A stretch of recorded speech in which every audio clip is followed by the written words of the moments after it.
Buonasera a tutti, grazie mille per essere collegati con noi.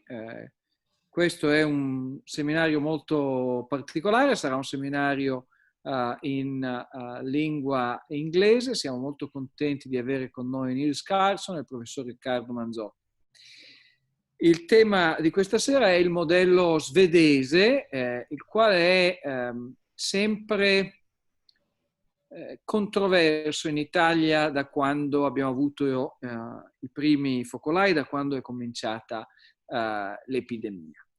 Ogni tanto abbiamo anche avuto, diciamo la verità, la fastidiosa impressione quasi di fare il tifo per il fallimento della strada scelta dagli svedesi, che è stata una strada molto diversa da quella che invece ha scelto il nostro paese, perché la Svezia, come sappiamo, è un paese che ha deciso di non fare il lockdown, nonostante si tratti di una realtà nella quale vi è tradizionalmente grande fiducia negli esperti, una comunicazione diretta da parte degli scienziati, un punto di riferimento unico anche dal punto di vista della comunicazione scientifica da quando l'epidemia è cominciata.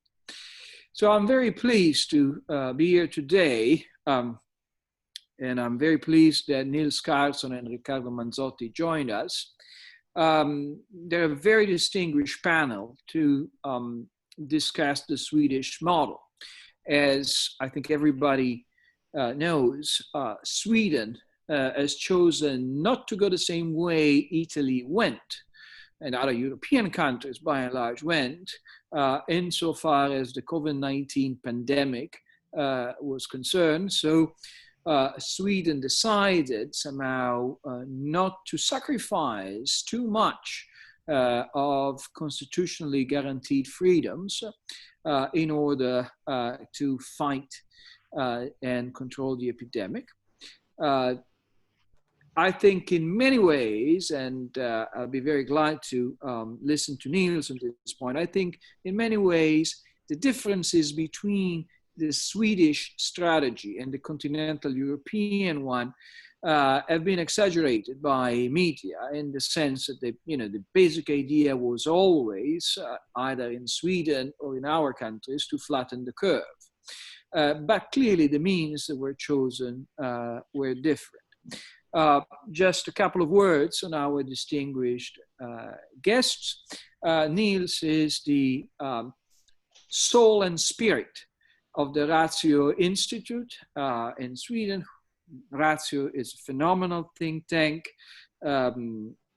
We feel at l'Istituto Bruno Leoni a sense of brotherhood and camaraderie with Nils and his staffers.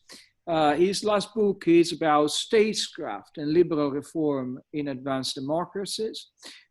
He's an economist and a political scientist, and he has worked a lot on themes in between political science and economics.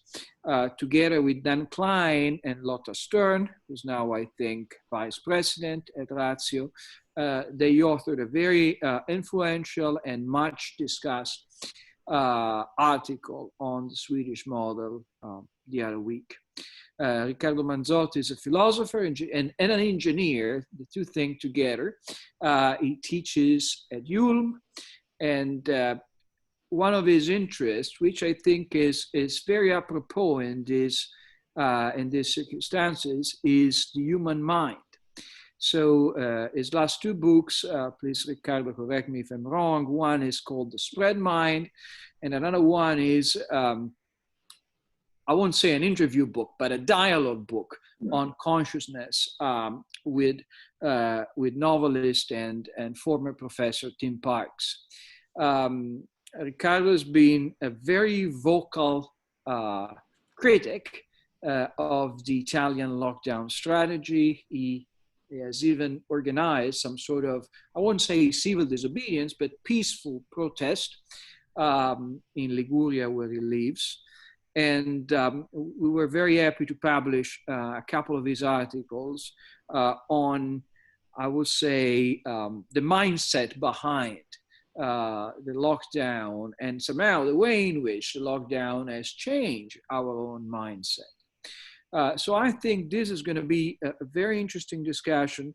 I would like just to not necessarily quote, but mention a book that our institute has published a couple of years ago, which I think is it's a very appropriate book in these circumstances. The book was called On Meddling by John Locke, who's an American philosopher, great scholar of Stoicism. And one of the, really the point that Locke made is that it really requires a lot of self-education to accept the idea of leaving other people alone. This is not the all of our discussion. I think clearly we all agree, and it's a very important point to stress, the science and epidemiologists and epidemiological statisticians and experts of public health have a very important say in this discussion. I don't think anybody is denying that. But of course, when we're talking about the sort of problems we'll be dealing with today, it's a matter of trade-off. Trade-off between the economic growth, for example, and public health, and trade-offs between, quite frankly, public health and constitutionally guaranteed liberties. So I would like to ask Nils, just to begin with, a couple of points. First, it was said a number of times in the last few weeks that, the Swedish model isn't really working because it's producing, on the one hand, lots of deaths, not necessarily as compared with Italy or France, but as compared with neighboring Scandinavian countries. And at the very same time, it is not providing Sweden with any more economic growth than the neighboring countries. So I would like to ask him if this assessment is still true, if the jury is still out, and what's his view on that. And the second point I'd like to raise with him is that clearly the response to the epidemic ought to be dynamic in whatever country. And today we had news that the Swedish approach is going to be fine-tuned, is going to be changing in the next few days. And so I would like also to ask him to comment on that and perhaps update us on that. Because yesterday, of course, Bloomberg and the Financial Times made headlines on, Tegnell saying, we did something not as good as we wanted to, but I thought there was a basic common sense. Clearly with the benefit of insight, if you go back in time in the face of a phenomenon which is totally new, you would have changed what you've done. I think it will be insane to say the opposite, that is, that you did perfect in front of the unknown.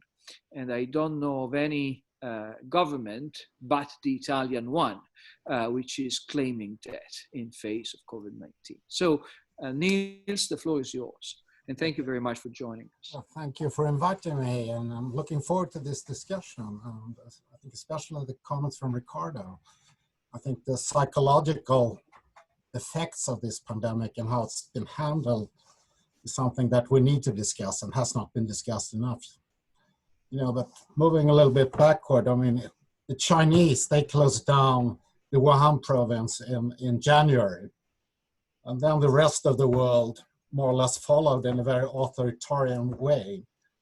And it's understandable this was a new thing, but it was a kind of, overreaction, I would say. And Sweden did not. And one of the reasons was that we have these independent agencies or bureaucracies in Sweden. So it's not really the politicians who decide these things. They cannot decide them. It's unconstitutional to have a state of emergency unless it's a war. So instead, this guy, Anders Tegnell, that you mentioned, has become world famous, which is kind of interesting in a sense. It's a bureaucrat. And he makes mistakes like everyone else. And I think you're very correct in pointing out that we have to learn, we have to adapt, we have to change our strategies when we learn and when this pandemic develops in different ways. Sweden did not implement harsh lockdowns. We didn't have police in the streets. We kept restaurants open, schools open. You could travel, you could do anything really, except having meetings, big meetings, except, you know, really visiting elderly care homes and so on and so forth. But in general, society was open. And that has resulted, I think, to a comparative high level of deaths compared to Denmark, Norway, Finland, for example, Germany. But the economy has not suffered as bad as in many other countries. So for the first quarter, we actually had positive growth in Sweden. Not much, but a little bit, you know. When it comes to the service sector, it's down by perhaps 20%, not by 80, 90% that you see in the rest of Europe. When it comes to car sales, for example, it's down by, I think, 22%, while it's down by 80% in Germany. Just a few examples.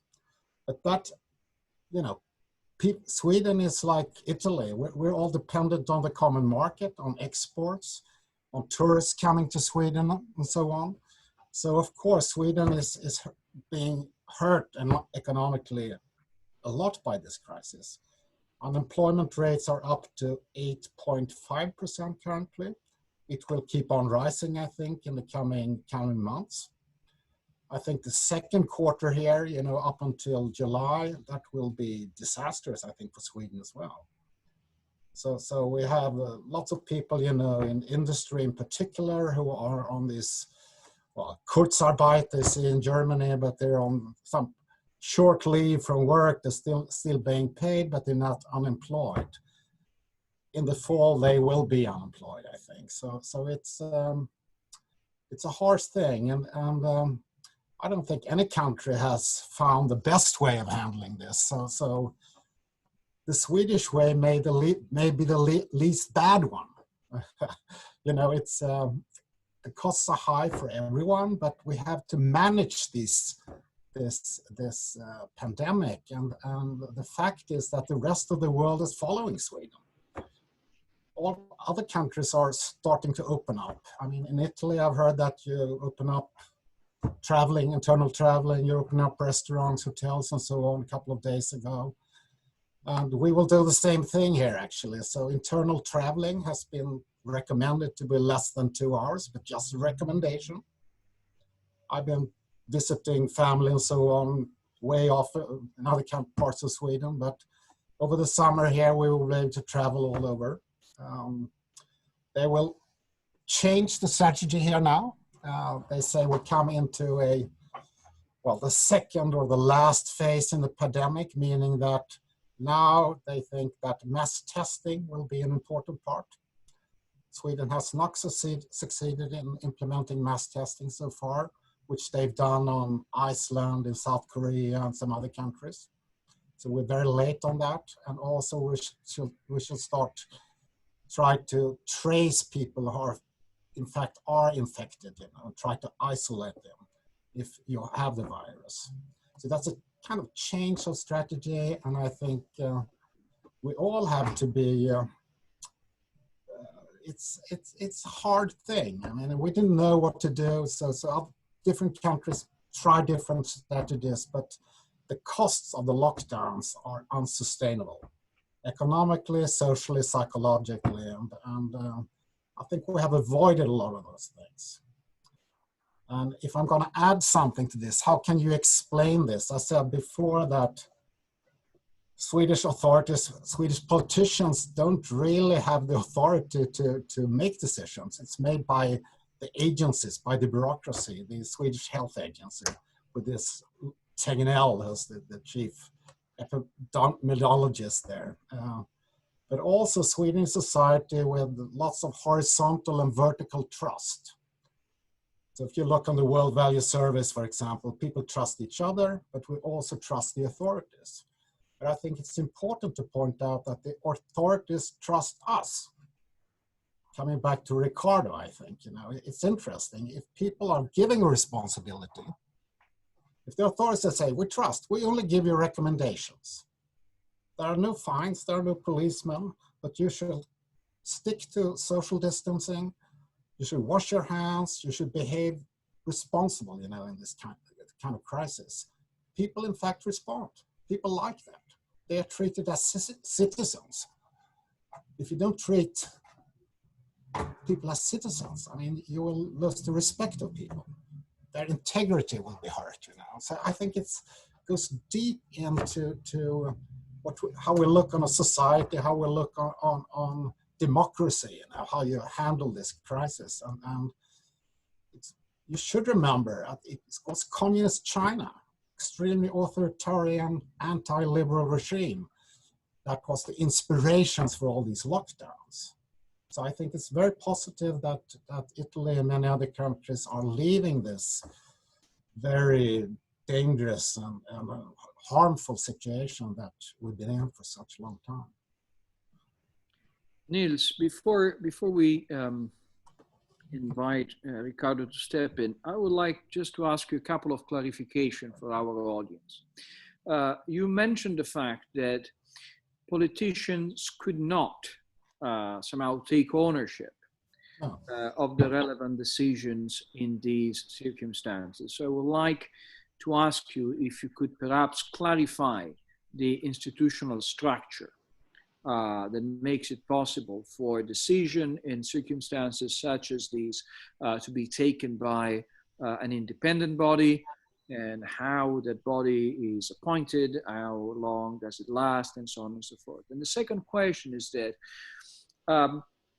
somehow this very point you made alludes to the fact that actually the electorate may be itself in favor of very strict measures, which was clearly, at least for some time, I don't know about now, but that was the case in Italy and in other countries. Governments were taking very tough measures and voters responded very well. They went up and up and up in opinion polls. Do you think that applies also to Swedes? Was somehow public opinion, I don't know if you want to say to the right or to the left, but whatever, on a more lockdown friendly position than the bureaucracy? Okay, let's start with the constitutional issues. And I think there's 2 points that needs to be made. The first is that ever since, I think, the 17th century, we've had a system in Sweden where, in fact, governmental agencies are independent from government itself. So it's kind of division of power, kind of very special constitutional setup that Sweden and Finland has. So if you're a minister of whatever, transports or something in Sweden, the bureaucracy, the traffic bureaucracy, whatever it's called, the agencies are independent. So the government and the parliament, they make laws, but they don't make directives and very specific instructions to the agencies. Those are decided by the agencies themselves. So that was the first point. The second point, and that means we didn't have a crisis team. We didn't have the prime minister in television. We didn't have top politicians there saying what people should do, and so on. It was these bureaucrats who did it. And they are ordinary people, which is kind of interesting, Secondly, in the Swedish constitution, you can only have a state of emergency in the case of war. So in many other countries, Italy, I think, in the US and many other countries, Denmark, for example, you can have a state of emergency, giving the government special powers to make quick decisions and harsh decisions and so on in a situation with a pandemic. In Sweden, they couldn't. So they had to go to parliament and ask for every important decision. And that was done. So that's the constitutional part. I mean, we didn't give the politicians the role that they were given in many other countries for these reasons.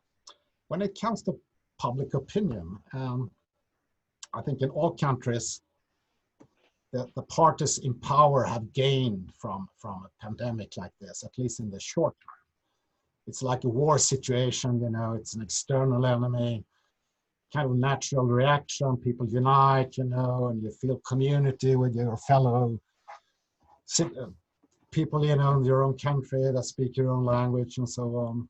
And that happened in Sweden as well. So the Social Democrats is in government together with the Green Party here, gained 30% or something like that, up from 20 to 30% in the polls. You know. Now they're falling down because people are getting more critical of the strategies chosen. But the chosen strategy in Sweden, this more permissive liberal strategy, has been extremely popular. Everyone has supported that strategy. All parties have supported it. I think 90% of the population has been in support of it. Very few have asked for stricter regulations or more authoritarian measures. Some people have, but very few, I would say. Well, thank you very much. I think somehow this data point, I think, is very interesting to move into. If I might, may I add a little thing here? Yes, please. I think it's interesting that populist parties, and you're quite familiar with that in Italy, I think, you know, has not really gained from this crisis, as I understand it. It's an interesting situation in Germany. It's an interesting situation in many countries that it seems like the center-right, the center-left parties have gained, you know, the more traditional parties. Well, I don't know about Italy. Not Italy? Because what you've seen in Italy so far is the following. So we got the regions in the north, and really most of regional governments that are controlled by the center-right. And of course, in the center-right, the most important party is the Northern League. And at the very same time, you've got a national government, which is made by the Five-Star Movement and the Democratic Party. So the former establishment party of the left and the populist party of the left. So somehow responsibilities were shared politically. And what we've seen was a lot of conflict between regional government and national government. But one thing that was interesting is that, with perhaps the only exception of Mr. Renzi at a certain point, there was no political leaders in Italy that said, open up. So you had in parliament, which is very dangerous. I mean, whatever your view, you had no other voice among established political parties. And one of the reasons for that is that, you know, responsibilities in coping with the pandemic were shared, even though at different levels of government. When it comes to the, so to say, the populist texture of the government, I'm afraid actually that the Italian government moved much more in the populist camp, but not particularly for the lockdown, but for the fact that now we crossing our finger and we hope we're going to be showered with European money, and with that money we'll do, we don't really know what, but you know, something that will make everybody happy. I think though there is one link between the word before, so the moment of the lockdown, and showering people with money. And there is this sense of dependency from government. This actually moves us into Riccardo's camp, because I think one point upon which we're all worried is what will be left of a sense of leadership, liberty, responsibility, self-command in individuals, particularly among younger people, for whom this is perhaps the the biggest crisis they've experienced so far in their lives. So with this note, I'll give the floor to Riccardo Manzotti, and I'm very grateful that he joined us. Thank you, Alberto. Thanks, Nils. I'm very happy of being able today to speak with someone from Sweden, which I supported wholeheartedly in these difficult weeks for many reasons. And I've always been, I don't hide the fact that I've been a vocal supporter of the Swedish strategy about the pandemic. Now, before answering in more detail about what you said right now, Alberto, I would like to mention that it has been very despicable in the last couple of weeks to see that many government and many politicians that didn't have many good reasons to defend their own policies thought that it was possible to trade the failure of other people rather than to show their successes. So we saw that in many cases, the politicians and media have been cherry-picking examples from other countries, not to defend their own particular strategy, but just to show that other people have done worse than we did. And that's really, I would say, a very despicable attitude. People should rather, for many reasons. First of all, because it's not good to look at other people's problems, and also because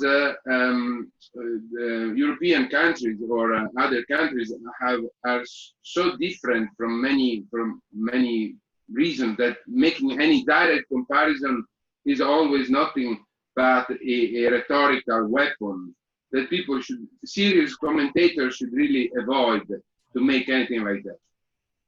Having said that, I like very much Nils' comment, Nils' intervention, and I particularly like two keywords he mentioned. One is trust. It is very important for people to have trust among themselves and to trust their government. And it's very also important for the government to trust their own people. And the other point was that the government doesn't want to take ownership of the lives of their citizens, because otherwise they are no longer citizens. They became something else. They became either immature people that need to be controlled, or they're just a subject, or they're just voters that we need to lull into providing us with their support. So that's very important. And I mean, we've been talking endlessly in the last few weeks, which European country had a higher death toll, which European country had a worse impact on its economy, and so forth. And these are all, of course, interesting analysis. But I think we don't have to forget another point, another issue, which is neither of economical nor of healthy nature. It is the value of how could I say, the ideal value of a community, the values that keep together a community, a country. And that's not a value that can be judged simply by looking at numbers. It's something more long-lasting and more important. It is something that it is the glue that keeps together a country and keeps together a group of citizens. So we must look at that too, which is a value that cannot be reduced to a number. It is something but it is something that, in my view, has a higher value than simply to check how many percent of GDP a country has lost or has gained during this difficult time. It is the value that keeps together a population which is more than just, let's say, a private company. A country is not a private company that at the end of the year can present its results. It is something else. It is something that is kept together by a constitution.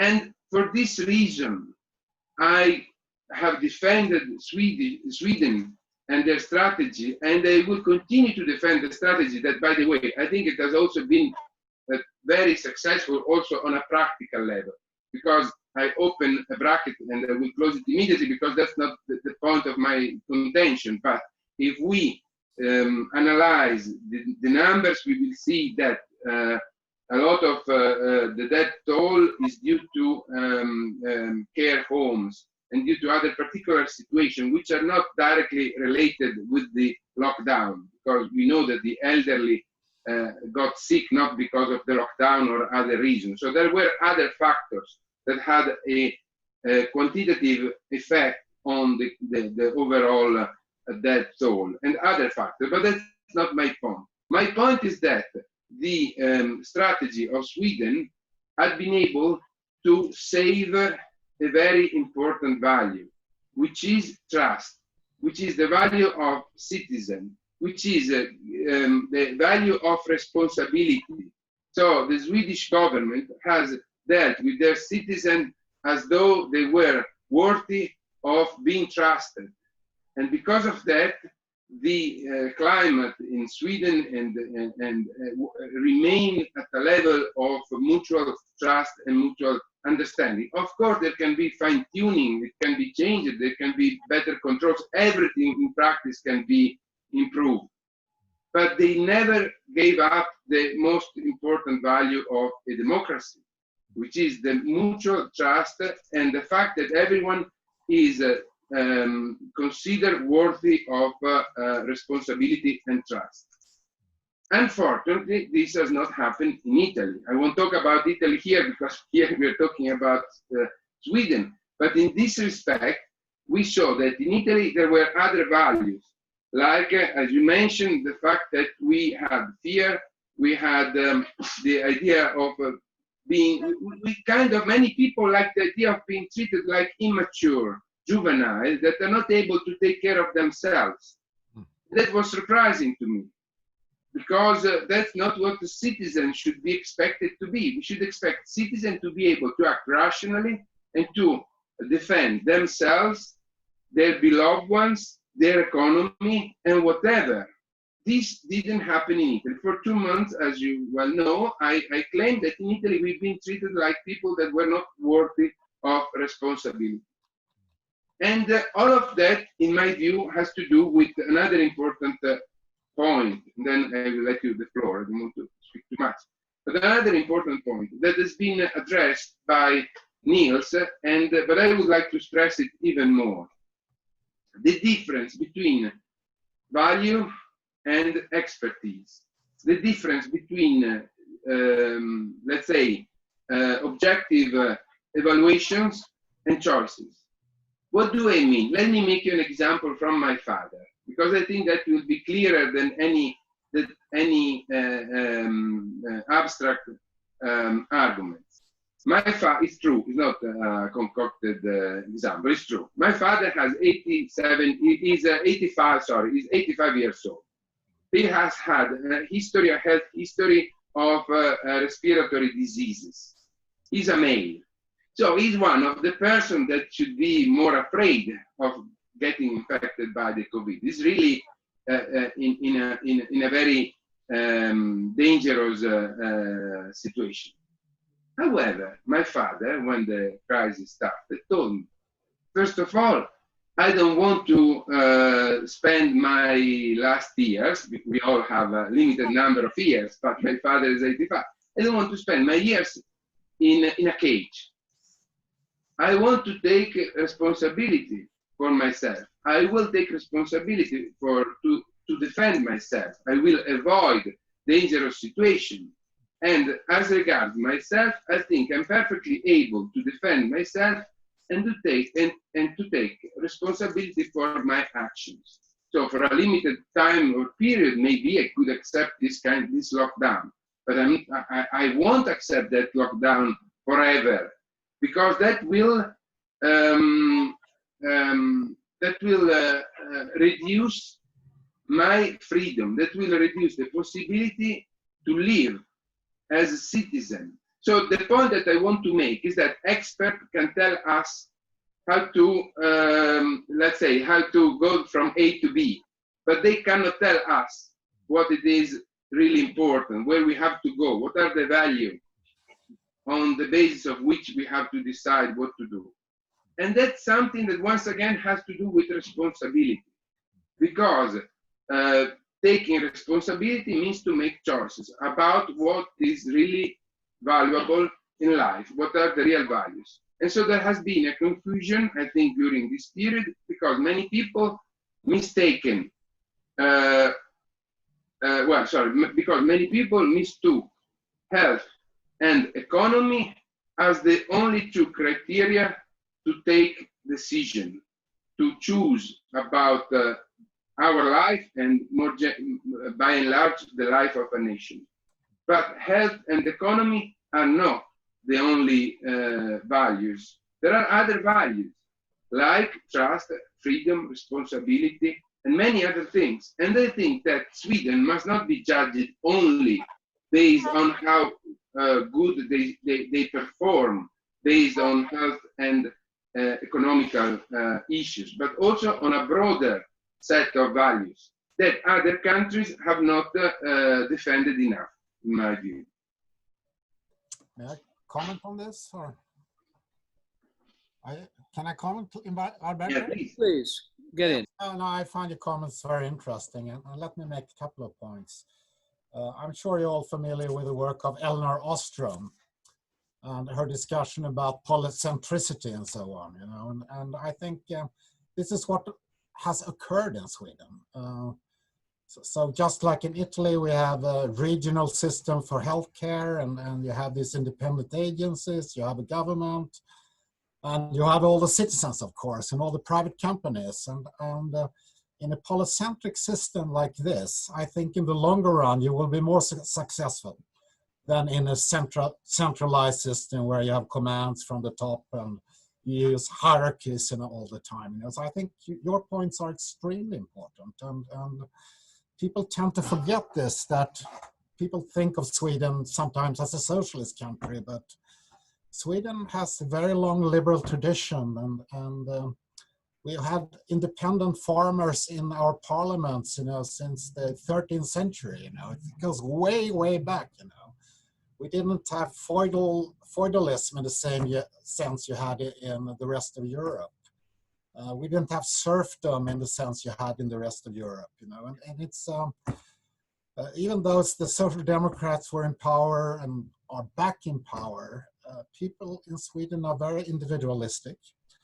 And I did a book a couple of years ago about Swedish liberal reforms. And Sweden is in fact one of the countries that had liberalized itself the most since the 1970s. It's an extremely radical reforms that's been implemented in Sweden. And what really scares me, to come back to perhaps the future here a little bit, is that, I mean, usually a crisis like this promotes the wrong kind of community. It promotes nationalism, it promotes statism, it promotes increased taxes, increased government and all this. That's the standard experience of crises like this. And that's what really scares me.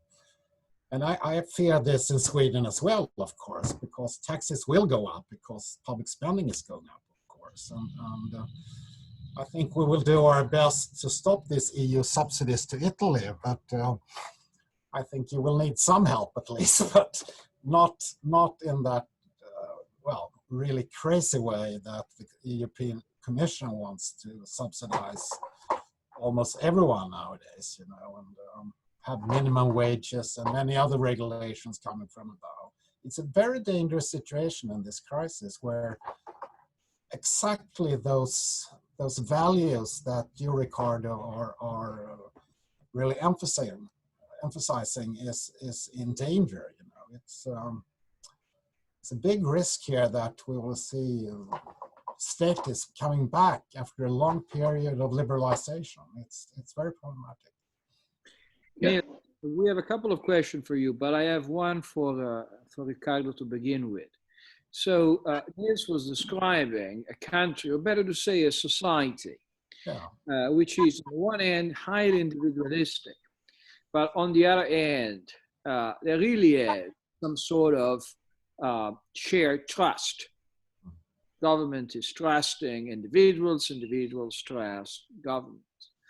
One of the main arguments, so to say, for a more paternalistic approach for a country like Italy is that Italians are highly individualistic, but there's very little social capital, almost no trust. I mean, Italians don't trust each other, they don't trust the government doesn't trust them. It's a little bit of a chicken and egg dilemma, but I was wondering if you could comment on that, because somehow this vicious cycle is one of the reasons that made, you know, the more paternalistic option attractive insofar as the public debate was concerned. Yeah, I think we saw perfect examples in these weeks of what is happening in Italy, of what you are just saying, and unfortunately a very negative and unsustainable example. And what is the cost of such paternalism? What is the cost of giving up freedom and trust in exchange for safety and government assistance? For 2 months, we've been kept at home with the promise that the government will take care of everything in in the near future. We've been left home with the promise that nobody was going to get fired, that we will be able to get back to our normal life if only we will accept to stay home, if only we will accept to give up our freedom with all kind of rules, and in the future with apps that will track our movement and will control us. We saw governors of Liguria and other provinces and regions suggesting to wear bracelets in order to check whether we got too close to other people. Things that fortunately are not going to be implemented, but they have been proposed on the national media. And so basically the point was that people were offered to give up their freedom and not to have to become responsible of their safety in exchange for, to give up all of that, and in exchange to complete safety. Of course, this is a very high cost, because that would require to have a government that acts as a caregiver for everybody. To be, people will become kind of immature, juvenile people that are just waiting for the government to provide them with health care, and all money and salaries controlled by the state and all of that. This is a cost that is simply unsustainable. I mean, look at what is happening now in Italy, that is asking money to all other European, basically to other European countries. That's something that is questionable. Why didn't we act in such a way as to be able to endorse what was happening? Why didn't we decided to adopt a strategy that was sustainable? Why didn't take responsibility for what we were doing? That didn't happen. And that's something extremely. So I would say that the question that we must ask is, what is the cost of a nation of people that are supposed to be not responsible of what they do, that need a state of police, that need a state of controllers? That's a cost that it is not sustainable by any society, as far as I know. The society must be able to behave, a mature, grown-up society must be able to behave in a responsible way as a whole. If that's not possible, there is something that has to be addressed in the society, because it means that the people don't share the value on the basis on which that society is built. So it's a practical. So I'm a philosopher, so when I speak of value, it might look as though I'm making abstract consideration, but they have a very practical cost. They have a very practical effect. and something that has a cost that cannot be sustained by any economy. Thank you. Nils, we have a question for you from Carlo Stagnaro. And Carlo is asking you to forget about constitutional, legal issues and values for a moment. The question is, with the benefit of insight, if you were a benevolent dictator, would you say that a moderate lockdown, say a ban on public gatherings and perhaps on bars, restaurants, during the exponential phase of the epidemics might be a reasonable approach? And if you believe a moderate lockdown would be acceptable or somewhat desirable, which index or indexes will you look at in order to decide when it starts and ends? ICU saturation, RT index, the ratio of active positives, other. Now, this is actually a very relevant question for Italy insofar as we are concerned now, because as you know, and as you mentioned before, Italians beginning yesterday onwards are able to travel, at least in their own country. But clearly, the government is looking for indexes in order to reason about, if this policy ought to switch or to change or to go back to some kind of lockdown. What should these indexes be? I think it's a very good question. I think Sweden is in a similar situation. I think most other countries are in similar situations. And I think we're back to Riccardo's big question here. Do we want to do this by paternalism, or do we want to do this by taking personal responsibility for how to behave? And if people don't keep social distancing, if they don't wash their hands, if they don't behave in a responsible way, most likely the virus will gain new force, and start spreading again. We will know this by September, October, November this fall, I think, when the second wave most likely will hit us, So it's, if this recommendations that has been the main strategy of Sweden, I think, does not work, I'm afraid that more harsh measures will be used. And what indexes will you use to do this? I mean, you need massive testing. So I'm very positive to this new strategy of Sweden that was presented today, that just like South Korea, Iceland, some other countries, Germany has implemented this as well, I think. We have to know as individuals, do I carry the virus? Am I immune now? Do I have antibodies against the virus? If I'm affected, I need to go into quarantine myself, and protect my family and so on and so forth. But also the authorities need to know this, of course, in order to implement the strategies that needs to be implemented to stop this pandemic, but in a sensible way. But I mean, in the situation that Stockholm had for a while, that Northern Italy had for a while, that New York had, that you now see in Brazil and some other countries, that's not sustainable, of course. So we have to manage the virus. We have to manage the pandemic. But a harsh lockdown is not the answer. I mean, we have to manage it somehow, And I think different countries with different social and political, constitutional situation have to find different ways to do this.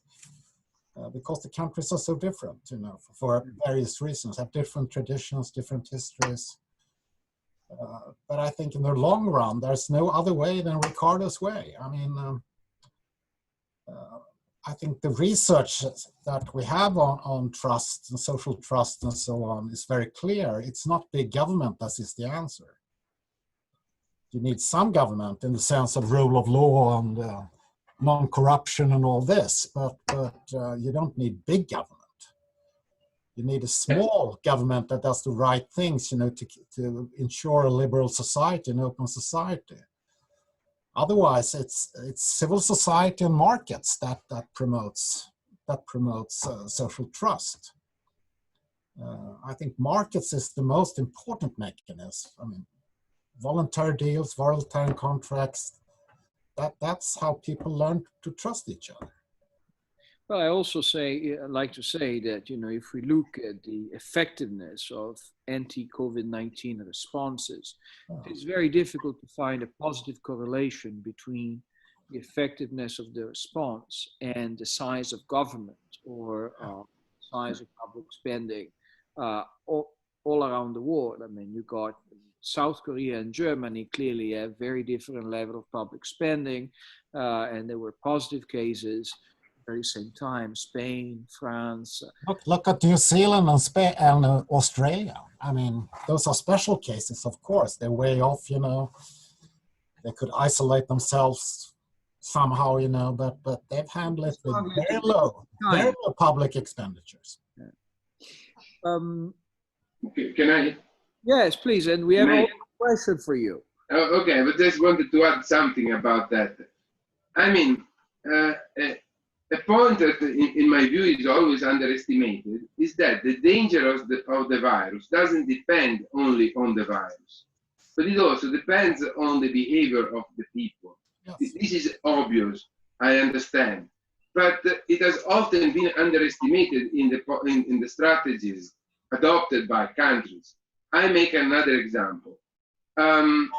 Here in Italy, all of the strategy has been based on the stay-at-home policy, which compelled people to spend an incredible amount of time in their homes, not being able to go outdoor anywhere, no matter whether the places where these people could go were desert mountains or were completely, you know, isolated areas. They sent helicopters to track down people that were running in completely isolated areas. I saw every day here this kind of completely crazy happening. What's the point here? The point is that we have to increase the awareness of people about the virus. We have to increase the awareness of people about the real dangers, assuming that people can be able to behave accordingly. We cannot give people very extremely broad and to a large extent wrong rules, because there is not enough space to adopt this kind of over-encompassing and largely ineffective rules. If the virus will come back in September or October, I believe we all agree that nations that have adopted a severe lockdown like Italy would no longer be in the economical condition of doing it again. It is completely inconceivable that Italy may survive 2 or 3 more months of lockdown. So either we learn to behave in the right way, or the lockdown is simply going to be an impossible strategy. I just wanted to stress that we need to how could I say that the path is narrow, and we need to be able to steer between the negative effects of lockdown and going blindfolded in front of the virus. There has to be a third view in the middle of them, but that view is possible only if we assume that citizens can behave in a responsible way. Absolutely. And, you know, when you mentioned the cause of the lockdown, I mean, our experience, I mean, what we know from history about cholera quarantines, for example, is that none of them were lasting more than a certain amount of time. Clearly, countries were much poorer in the 19th century, but the same thing is absolutely true today in the developing world. where basically they have curfews, but implementing a lockdown is just impossible because, for surviving a lockdown, you need to have a certain amount of capital to eat up. And if you don't have it, you cannot go on. There's a question for you, Riccardo, again from Carlos Dagnaro. If tomorrow morning Prime Minister Conte fires Mr. Colau and seeks your advice instead, what do you suggest to do in September or October, or more likely November or December, if the epidemics ramp up again? Well, I believe that politics should take should get back. That I believe that in the last couple of months we've been prisoner of what I call the alleged mandatory actions. But what I mean is that we lived in the idea that there was no space for choices. There was no space for political decisions. The politicians, as far as I know, they asked to the experts what to do, as though only the expert can tell us what were the right decision, what were the right actions. This is not the case. Politicians must take choices. I make you just an example. Take Winston Churchill in 1939. Winston Churchill had to take a decision that when had to decide whether to accept Germany ultimatum or to fight alone against Germany. And he took a decision that was, from all practical consideration, the wrong one. Because Germany was promising to England to let them having their own government, and so forth. So there was no reason to take the most difficult road. So what I would suggest is that we ask the politicians to ask the Italians what it is really important, to explain them clearly what are the consequences economically, social, and whatever of any choice, and to try to find out what Italians are really willing to pay in order to sustain a new outbreak of the virus, knowing that no decision is cost-free. Every decision has its cost, but such decision cannot be taken by the experts. The experts are going to tell us what are the costs of such options. But the choice between such options must be taken by the citizens and by the politician that must express the desires, the will of the choices of the citizens, of course. That goes without saying. On this, we do have a very interesting, very important point, I think, from Franco, which is, in a situation that is clearly unknown as an epidemic, for a society like ours, that clearly we went through hundreds of epidemics every year, but not of this kind, not so disruptive. The government somehow needs to influence your behavior. Hoping actually that the government knows a bit better than all of us, which is not always the case.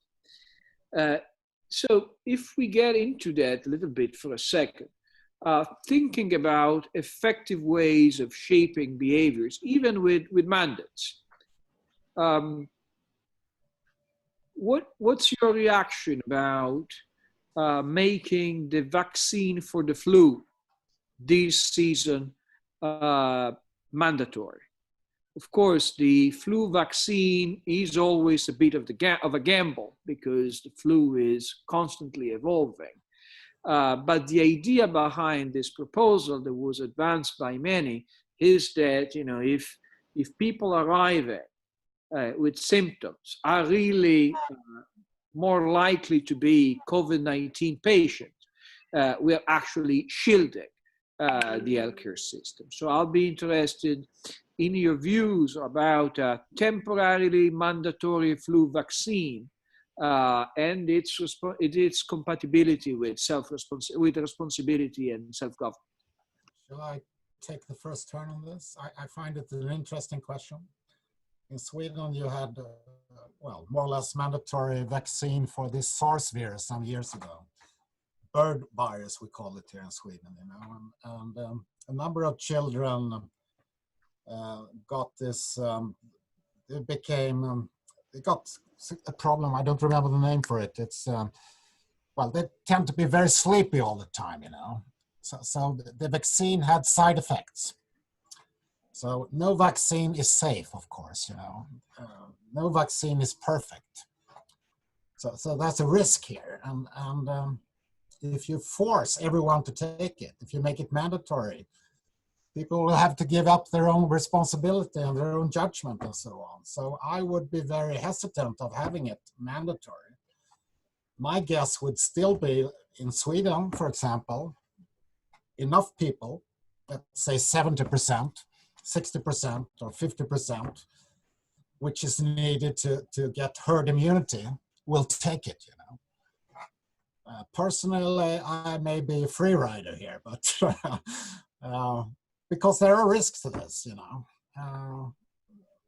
And we have to realize that the government can't really know whether the risks, how great they are and so on.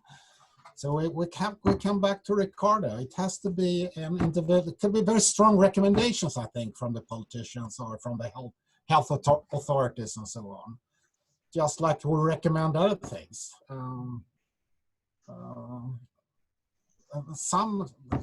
Just coming back a little bit back to Riccardo's previous discussion here, I think what we do know here is that big public meetings, gatherings of various kinds, you know, soccer games or whatever, that's very dangerous in this kind of situation. So in those cases, I think the government has a role to say that, no, we shouldn't do this for some time. Yeah, it's a very difficult question, but I would like to say that in matters of life and death, the government cannot take a decision unless there is a clear mandate from the people.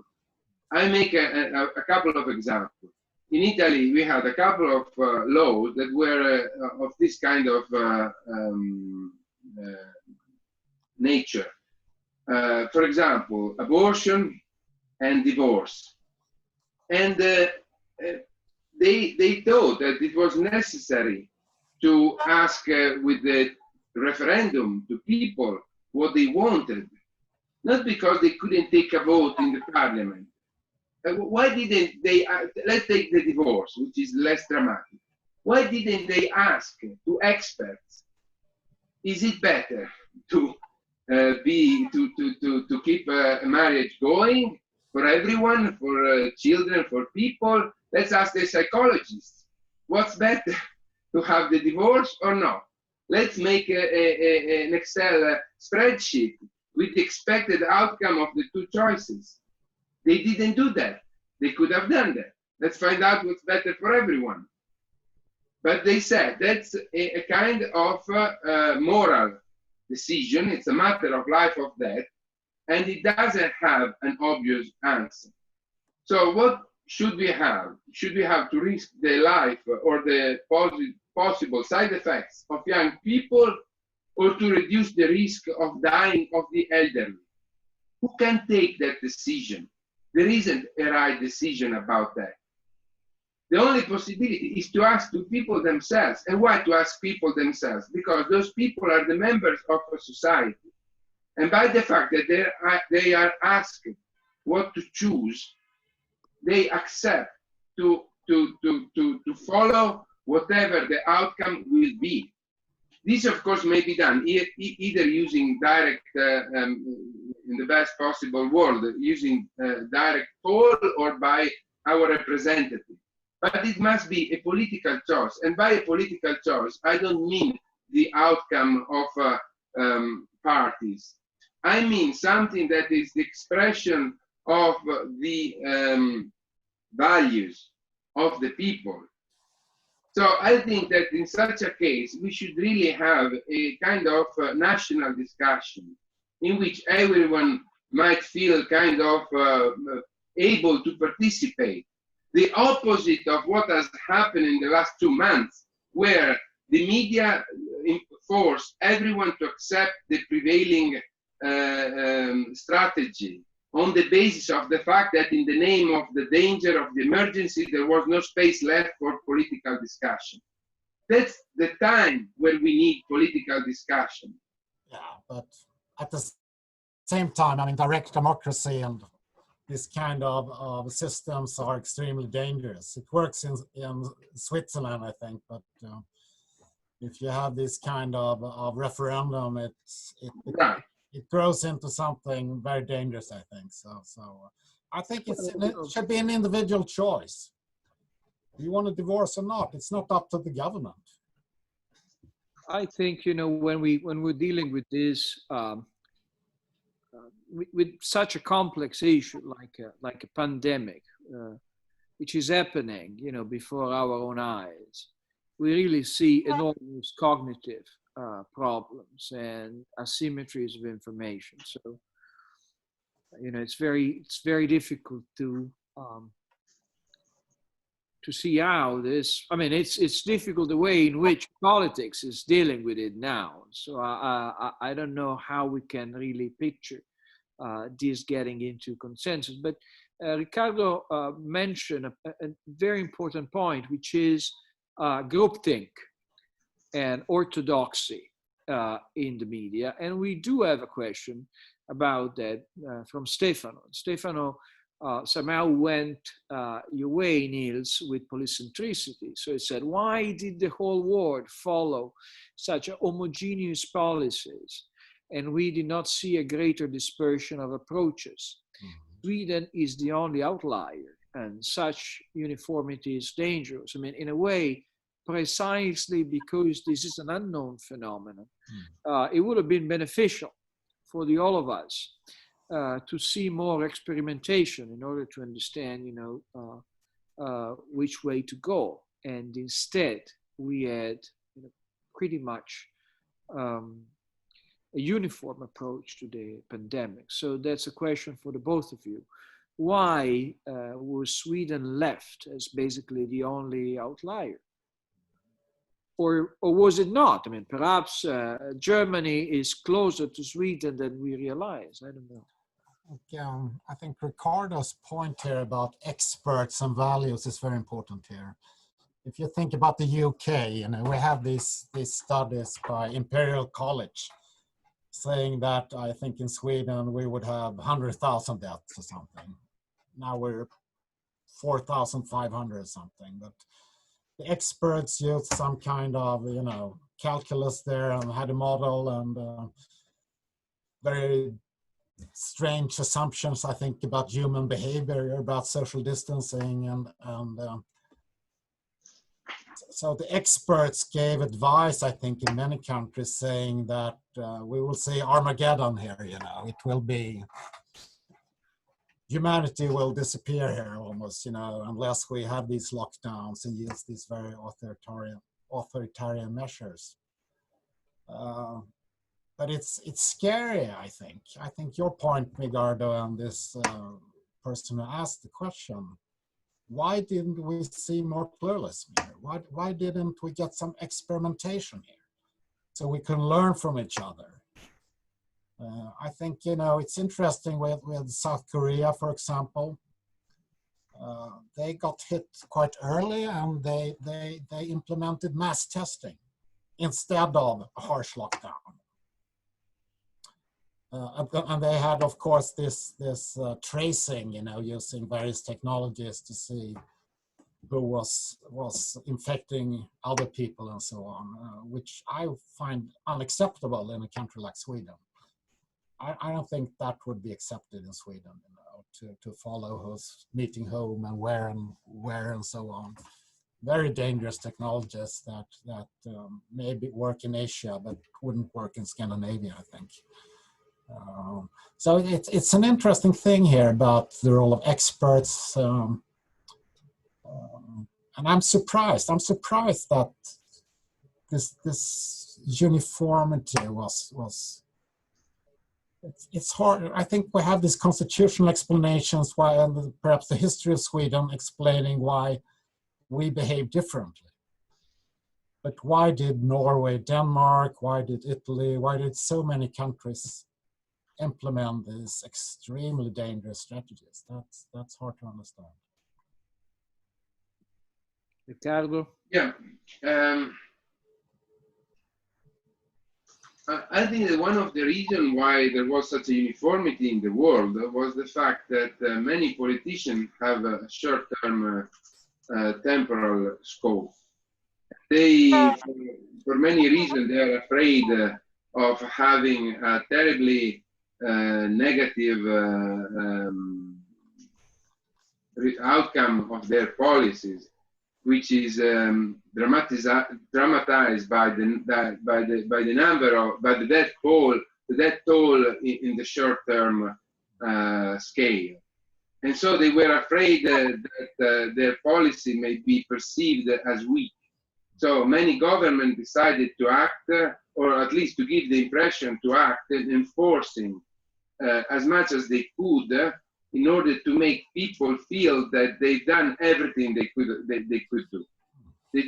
As the citizen didn't want to take responsibility in many countries for their own behavior, so the government didn't want to take responsibility for the death toll. And so the only way to avoid responsibility was to act in the most dramatic way, which is a kind of, I mean, if countries were people, were individuals, that would be a kind of hysteric behavior, hysteric reaction.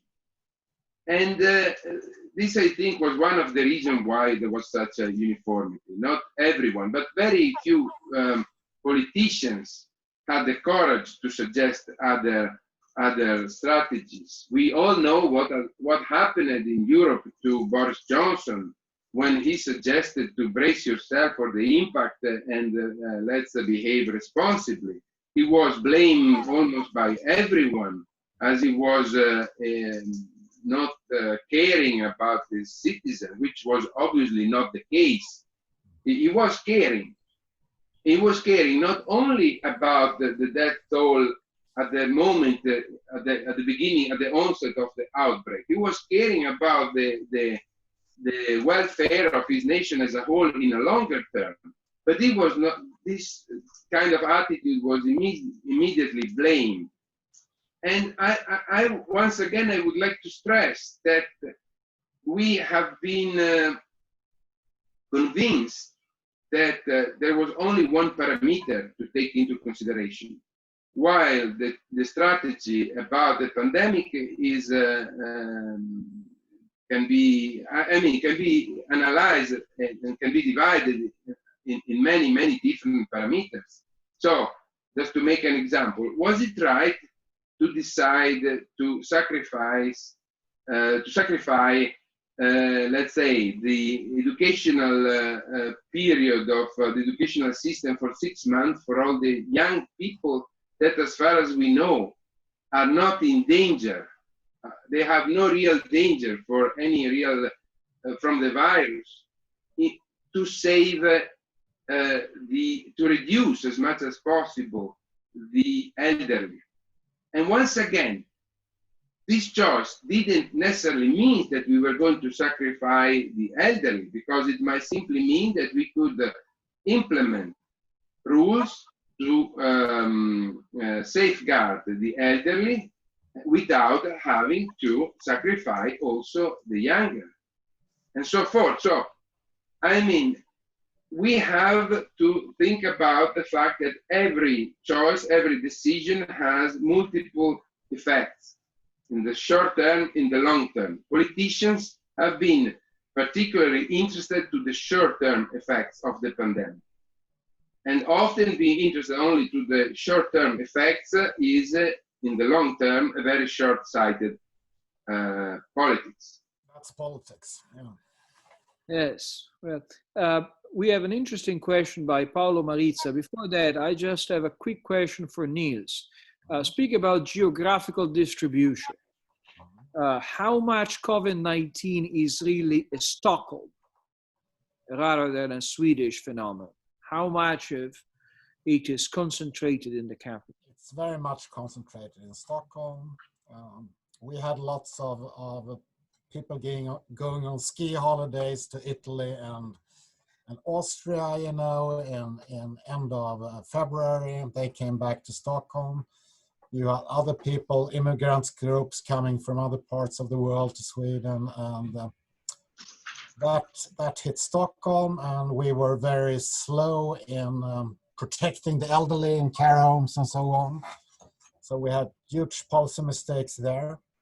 So I think it's similar to other countries, but I think 88% of the deaths in Sweden are from people older than 70, and a very large proportion of people being plus 85 living in elderly care homes. People, coming back to Riccardo again, people who would have a life expectancy of perhaps 9 months or something, or even less, you know. So they would have died anyway, I think, you know, to be a bit frank here. Yeah, but that's true for all of us in a way. So yeah, we all get there sooner or later. But sad, but true. So Stockholm, just like New York in the US, just like Northern Italy. I mean, I think it's similar for many countries that yes, we reacted a bit slowly in the beginning. We should have reacted faster, and we learned something. So now I think the increases are on the west coast of Sweden, in Gothenburg, in Göteborg. In Stockholm, it's very low. So intensive care is very low in Stockholm, for example, and also the deaths in elderly care centers in Stockholm is very low. So, and it's not really spreading in the rest of the country the way it spread in Stockholm in the beginning. So I think it's in control now. It's falling dramatically, and Sweden is also today actually saying we're opening up for internal traveling. It's only been a recommendation so far, but now they say it's okay for everyone to travel more than 2 hours away, you know, and so on. So it's a positive thing right now. In the fall, we'll see. So here's the question from Paolo Marizza. Is it really necessary and above all useful to have 100% infallible tools as advocated by many? Do we really have to wait for the infallible, perfect COVID-19 test? In the real world, we don't need perfect scales. Measuring instruments can be calibrated on different metrics of reasonable accuracy. So in the case, I think it's a long question. You can see it in the Q&A chat. I think it's an interesting point that same thing has been discussed lately in Sweden, you know, concerning these antibody tests, whatever they call it in English, you know, but are you immune or not? Have you had it already? And I was in Spain in, early March, you know, so I may have had it, you know, but I don't know. I tested myself and I didn't, so. We should have been at the same conference, I remember. Yeah, right. I didn't go. Yeah, anyway, you know. I didn't go to that conference. Anyways, the authorities so far, up until now, have said, well, those tests are not really 100%. You know, we don't really know. Therefore, we cannot use it. I think that's a big mistake. I think the person who asked the question is correct. I mean, we never have 100% correct. A vaccine will never be 100%. So we always make decisions under uncertainty. That's part of life, and that's part of politics as well. And so I think mass testing is something that all countries should try, at least, if they have the resources. Yeah, I would like to add something about this 100% safe environment. Having a 100% safe environment, generally speaking, will require the elimination of the human factor, basically, of the human agency. Because we're not built to be 100% safe. There will always be a margin of error, a margin of mistake. But that margin is also the margin that allows people to have freedom and to have their capability to take their own decision. In these days, we saw that many people are suggesting different ways to drain the autonomy of individual humans, beings, basically, to some kind of over-encompassing AI in many different ways. This has been suggested by suggesting apps, I mentioned bracelet, but we will see many more examples about that. Think about automatic driving in the future. Thinking about not allowing people basically to do anything, to cook themselves, because when they cook, they can make some mistakes. They can make poisonous food, or they can make food that is not good for the earth, for the health. Or just why should we be allowed to drink? Or should we be allowed to choose what we eat? Or to whom spend our time with? So there's a margin of error, there's a margin of danger that has to do with the nature of human beings. And if we take if we accept that human beings are just bodies and that they have to live in a 100% safe environment, we are going to eliminate the space for human agency. And that's a very dangerous road to take. Some people have mentioned that Harari, for example, mentioned in all his books that when AI will merge together with biocontrol, we will probably set human freedom aside. We will eliminate the space for human freedom. And that's something that we may take into consideration, but we must be aware that there's a bigger danger in having a 100% safe environment. The danger is to lose the space to be what we are. And of course, I mean, as I said before, I'm not for going blindfolded against the virus. I'm for mass testing. I'm for providing everyone with the tools to take care of themselves.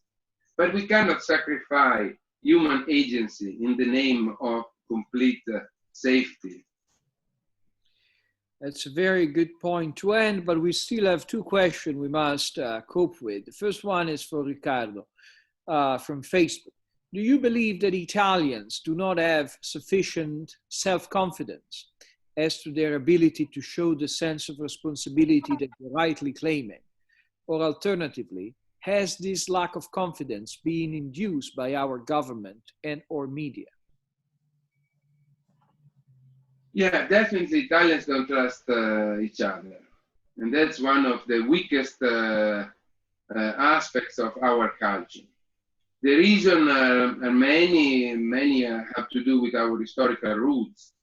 And so, yes, that's a weakness that we should overcome in order to grow up and become mature country. That's really something that is no longer acceptable. There's a point where being immature is no longer sustainable. When you become 20, 21st, 22, up to a point your family can take care of you. Your father can take care of you and can pay your bills. But there's a point in which your father is no longer, I speak as a father, is no longer able to pay all your bills and to take care and to keep you in a safe environment. And you have to deal with the hardships of life. That's when you become mature. That's when you take your own responsibility and you're going to pay for your own mistake. That's something the Italians, culturally speaking, must learn to do more than they have done in the past. Thank you. Nils, could you please make a summary of what so far is known that has not worked in protecting the elderly people in Sweden? It's, I think mistakes were made in a number of ways. I think in particular when it comes to deciding who's really responsible. In Sweden, the healthcare system for elderly cares are run by local communities in a sense, you know. Privately run healthcare centers or public healthcare centers, but on a very local level. And I think this central health agency, I think the government forgot that somehow, you know, so they made all kinds of recommendations for hospitals at the regional levels, but they forgot the really local level where the healthcare centers are. So Sweden were very late on having masks for people working there. We were late in testing people working there. We were late in having procedures for having a limited number of people meeting each old person there, and so on and so forth. And that happened, I think, in the first month or so, you know, from mid-March to mid-April. And we had the big numbers of deaths, you know, in early April. And that was caused largely by this, I think, that we didn't implement the right kind of measures to protect these groups. And then the policies were changed and masks were used and well, behavior was straightened up in different ways. So now we don't have these high numbers there anymore.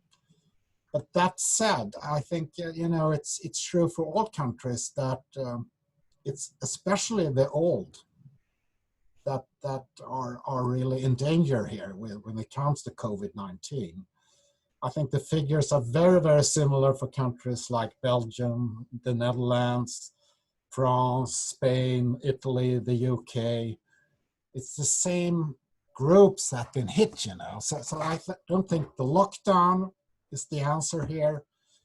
So it's a separate question how to protect these vulnerable groups when it comes to elderly care homes. And I'm sure Italy has changed their policies in different ways and learned some hard lessons here, and same thing in the other countries.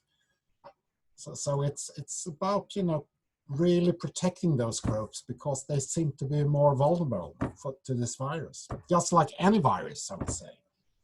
I think it's a very good reminder that the virus is new and our strategy should be evolving day by day. And in that sense, I think there is another danger of uniformity, which is, you know, being content with what was done instead of thinking about how we should adjust and improve as our knowledge, hopefully, improves and will improve in the next few months. I think it's also important that some policies are harder to change than others, you know. If you implement a harsh lockdown, as you did in Italy, how do you open up? I mean, it's very hard to, which sectors are you going to open, for which groups are going to open, what kind of policies are going to implement. There's not much room for experimentation here, you know. There's a lot of path dependence. Yeah. Yeah. In this regard, I would like to end with a wish. Yeah. My wish is that in the future, European countries may look at each other as examples and may look at each other's successes and where they have been successful in dealing with the virus, rather than looking at each other to play the game of blaming each other, to show that they have been doing better than their neighbors. This has been really something despicable, as I said at the very beginning, and I would really like if in the future this will happen less, and we will look at each other, you know, as a source of positive examples whenever we had any of them, and not, and we will stop to play this game of blaming each other, because this is really not understandable. And in the long run, this is going to make even more damages, I think, of the pandemics to Europe. Absolutely. Let's also end with a good news, which is today, new contagions in Italy were 177, according to official numbers, which is actually the lowest number we've seen from the beginning of the epidemic. So I think, you know, whatever we make of strategy, the government, or whatever, we shall be happy of this small piece of news. I think it's been a very interesting conversation, and I'm very grateful to Nils Karlson, CEO and founding president of the Orazio Institute, and to Riccardo Manzotti, philosopher and professor at IULM University in Milan. Thank you very much. Grazie molte a tutti quelli che ci hanno seguito oggi. Questo seminario, come sempre, resterà online. Finiamo ricordandovi ancora questo libro di John Lacks, Lasciare in pace gli altri, non a fini promozionali, ma perché credo siamo tornati più e più volte soprattutto negli interventi di Riccardo Manzotti, ma non solo, sul fatto che la libertà e il rispetto degli altri è anche una forma di educazione, ed è un'educazione che si deve un po' imporre a se stessi, perché invece è tanto più facile, insomma, guardare al prossimo con spirito di giudizio in senso negativo, con voglia di imporgli la propria visione delle cose. È vero per tutto, è vero anche per coloro che credono nella libertà individuale, quindi ogni tanto cerchiamo di fare questo esercizio di curiosità nei confronti degli altri, che è una buona regola forse anche per vivere un po' meglio, non solo in tempi di pandemia. Grazie a tutti, grazie a Veronica Cancellieri che ha fatto il live tweet, grazie a Enzo Cartaregia, come sempre nostro bravissimo regista, e grazie ancora a Nils e Riccardo. Arrivederci. Grazie, thanks Nils, thanks Alberto.